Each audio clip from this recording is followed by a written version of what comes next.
लोहार की कैद में यमराज। बहुत समय पहले की बात है। एक लोहार अपनी दुकान में बैठकर लोहा पीट पीट कर अपना काम कर रहा था। तभी उसकी दुकान से 4 महात्मा और उसके शिष्य गुजरे। उन्होंने शाम होने के कारण आगे चलने के लिए अच्छा नहीं समझा। उन्होंने लोहार से पूछा कि क्या हमें आज रात के लिए यहाँ रहने की व्यवस्था हो सकती है। उसके बाद लोहार कहता है कि यह कोई पूछने की बात है।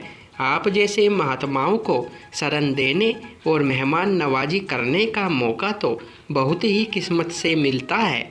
उसके बाद लोहार ने महात्मा जी के ठहरने की पूरी अच्छे से व्यवस्था की और भोजन का प्रबंध किया।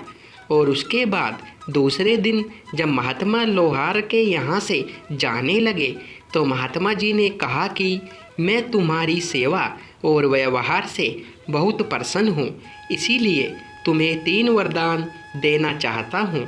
बताओ तुम्हें क्या चाहिए। यह सुनकर लोहार काफ़ी ज़्यादा खुश हो जाता है और कहता है कि यदि आप मुझसे प्रसन्न हैं तो मुझे 100 वर्ष जीने का वरदान दे। महात्मा ने तथास्तु कहा और दूसरा वरदान मांगने को कहा। कुछ सोचने के बाद लोहार ने कहा कि आप मुझे ऐसा वरदान दीजिए कि मेरी दुकान में कभी काम की कमी ना हो। महात्मा ने लोहार को ऐसा वरदान दे दिया और कहा कि अब से 100 वर्ष तक तुम्हारी दुकान में किसी भी काम की कमी नहीं होगी। उसके बाद महात्मा जी ने कहा कि अपना तीसरा वरदान मांगो। लोहार की समझ में कुछ नहीं आया। उसने जल्दीबाजी में कह दिया कि इस कुर्सी पर जो भी बैठेगा वह मेरी मर्जी के बिना नहीं उठ पाएगा, ऐसा वरदान दीजिए। महात्मा जी ने उसे यह वरदान भी दे दिया और कहा कि आज के बाद जो भी इस कुर्सी पर बैठेगा वह तुम्हारी मर्जी के बगैर उठ नहीं पाएगा। उस लोहार की ज़िंदगी खुशी से चलने लगी। अब उसके पास किसी प्रकार के कोई काम की कमी बिल्कुल भी नहीं हो रही थी। उसके बाद वह बहुत दिनों तक हट्टा कट्टा और जवान रहा, लेकिन धीरे धीरे उसके सभी साथी मर गए और कुछ बूढ़े हो गए। लेकिन लोहार को अभी तक कुछ भी नहीं हुआ था, क्योंकि लोहार को महात्मा जी ने 100 वर्ष जीने का वरदान जो दिया था। जैसे ही 100 वर्ष पूरे होने ही वाले थे कि यमराज लोहार के घर आते हैं और लोहार से कहते हैं कि तुम्हारे जाने का समय आ गया है। उसके बाद लोहार अपनी होशियारी दिखाता है और यमराज से कहता है कि मुझे थोड़ा सा काम है, मैं इसे निपटा लूँ, तब तक आप इस कुर्सी पर विराजिए, फिर आपके साथ चलने के लिए तैयार हूँ। जैसे ही यमराज कुर्सी पर बैठते हैं, लोहार बहुत ज़ोर ज़ोर से हंसने लगता है और कहता है कि आप मेरी मर्जी के बगैर इस कुर्सी से नहीं उठ सकते। उसके बाद लोहार वहाँ से चला जाता है और खुशी खुशी अपने घर जाकर पार्टी करने के बारे में सोचता है। इस वजह से एक मुर्गे को काटने के लिए खोजता है और मुर्गे को काटता है, लेकिन मुर्गे का कटा सिर फिर से जुड़ जाता है और मुर्गा भाग जाता है, क्योंकि यमराज जी को तो उसने वहाँ पर बैठाकर कैद करके रखा था। इस कारण से पूरी दुनिया में किसी की भी मृत्यु उस वक्त नहीं हो रही थी। उधर लोहार अपना जीवन जीने में मस्त था। तब वह एक बकरा काटने के लिए लाया और जैसे ही उसने बकरे का सिर काटा वह फिर से जुड़ गया और बकरा भाग गया।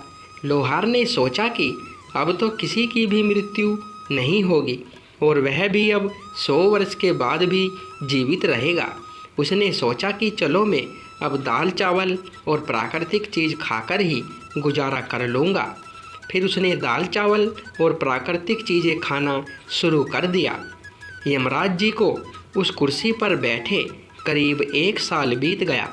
पूरी दुनिया में तबाही का मंजर था, क्योंकि किसी की भी मृत्यु न होने के कारण आसमान पूरी तरह से मच्छर मक्खियों से काला पड़ गया था। उसके बाद खेतों खलिहानों में तितलियाँ और मधुमक्खियाँ तथा जानवर बहुत ज़्यादा हो गए, जिस कारण से खेत खलिहान की सभी फसलें एक दिन में ही साफ हो जाया करती थी। पूरी पृथ्वी पर बहुत ज़्यादा जहरीले सांप पैदा हो गए थे और बहुत ज़्यादा बड़े बड़े सांप पैदा हो गए थे, क्योंकि उनकी मृत्यु ही नहीं हो रही थी। अब तो पूरी दुनिया के लोगों का जीवन जीना और मुश्किल हो गया। फिर उसके बाद लोहार को अपने पर पछतावा होता है और कहता है कि मैंने बेकार में यमराज को उस कुर्सी पर बैठा दिया, पूरी दुनिया को तहस नहस कर दिया, और सोचता है कि मुझे तो मौत का मज़ा चखना ही है, तो क्यों ना हम पूरी दुनिया को बचा ले और यमराज को वहाँ से आज़ाद कर दे। वह फिर अपनी लोहार वाली दुकान में गया और यमराज को वहाँ से आज़ाद कर दिया। यमराज ने आज़ाद होते ही तुरंत उस लोहार के प्राण हर लिए। उसके बाद धीरे धीरे पूरी दुनिया में सभी की मृत्यु होने लगी और फिर दुनिया सामान्य हो गई। ऐसी ही ज्ञानवर्धक कहानियों के लिए हमारे चैनल को सब्सक्राइब करें और वीडियो को लाइक भी करें। धन्यवाद दोस्तों।